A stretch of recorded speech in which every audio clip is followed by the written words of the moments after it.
The trunk is not the biggest. A little surprising. It's like the same width as an NA1 NSX, but like 2 to 3 times the depth. Oh man, this car looks so good in the sunlight. Midnight purple, a little bit of rain on it. The FK2 looks really good too though, if I'm being honest. Start her up. Oh, this engine feels and sounds a little tired. Oh man, this is crazy. We are in the R34 GTR. Godzilla. This beautiful midnight purple color. Following Johnny and Dave in the FK2 Type R. This window's all jacked up. Oh, free. I'll take it. Please go back up. There we go. Oh no, it's not going all the way down. No! What's happening?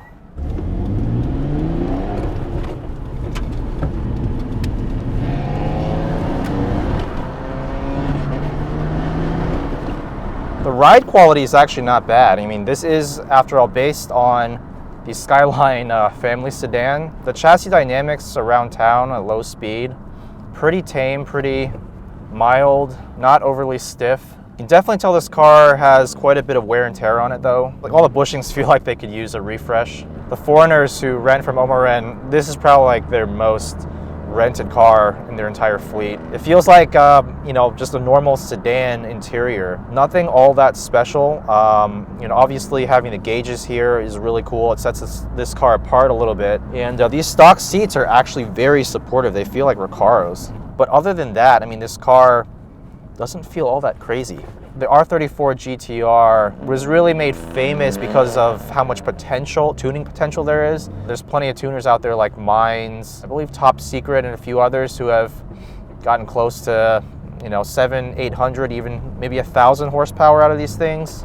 At least in modern terms, what people think of when they think of Godzilla is they think of those big high horsepower modified cars. This stock example is really pretty mild, but you know, it's still fun to drive, I would say. Feels very analog, good steering feel, good throttle response, positive shifter and clutch engagement. We'll see once we get this thing on the highway how it really feels at high speed, because I think that's where this car is really gonna shine. It's not really meant to be a low speed handling monster, as evidenced by a lot of the best motoring videos.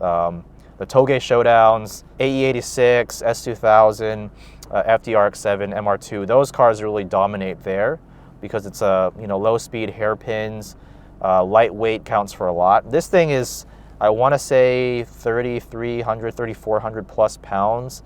So it's definitely a bit of a heavyweight as far as the 90s JDM cars go.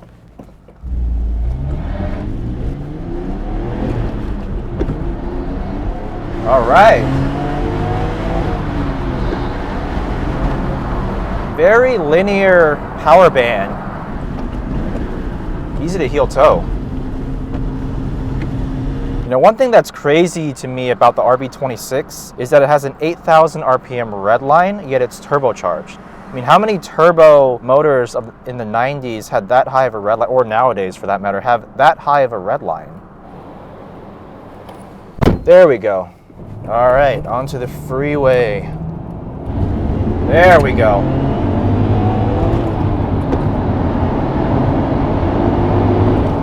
Haha, yes. I wouldn't say it's fast. I mean, I think this thing's rated around 280 PS, but people who have dynoed it, you know, I've actually found it to be closer to like probably 320, 330 at the crank. It certainly feels torquier than my NA1 NSX, which is to be expected. But how cool is this? I mean, regardless of how this car is, how it feels, how it performs, the fact that I'm even driving this right now, following my buddies in that FK2 Civic Type R, which looks honestly like a little demon from behind. I love the way the wing kind of flares out on the two sides.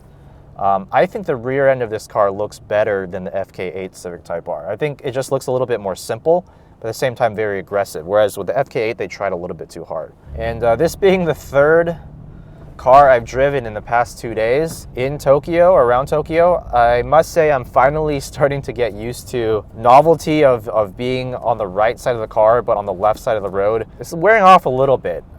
It's becoming a little second nature to me now, which is a good thing.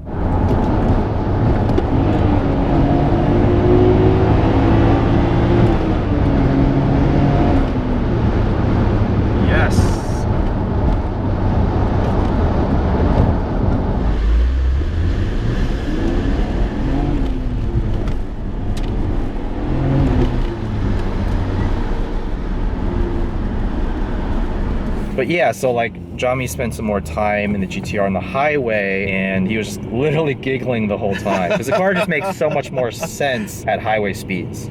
Much more. I'm not gonna say it's not a sports car, but I'm gonna say the GT side of it really came out. Yeah. On the highway, like, can you just comfortably crush hundreds of miles in a go? Exactly. Can I go from San Francisco to LA and just feel pretty good? Oh, we have a car coming towards us. Oh, that's not good.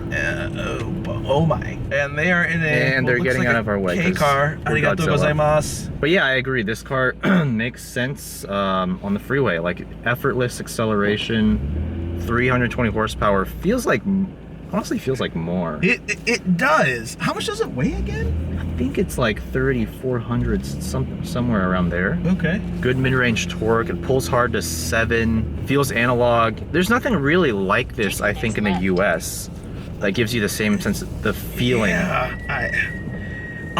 You know, dare I? Do I even say this out loud? But it's got a. For 2 kilometers. It's got a bit of like late '90s like Camaro Mustang feel to it. Yeah, it's got a little bit of a Japanese muscle car feel. Yeah. A lot of people say like RB26 muscle. You know, it's not really precision. Yeah, and I don't mean to say that in a way to disrespect the American cars, because I have props for them. It's just like, I don't think it's the first thing people would think of. But right. My mind kind of goes there a little bit. But yeah, like the Atessa 4-wheel drive, all the fancy differentials. Like I said earlier, this car feels like you're driving a Gundam suit.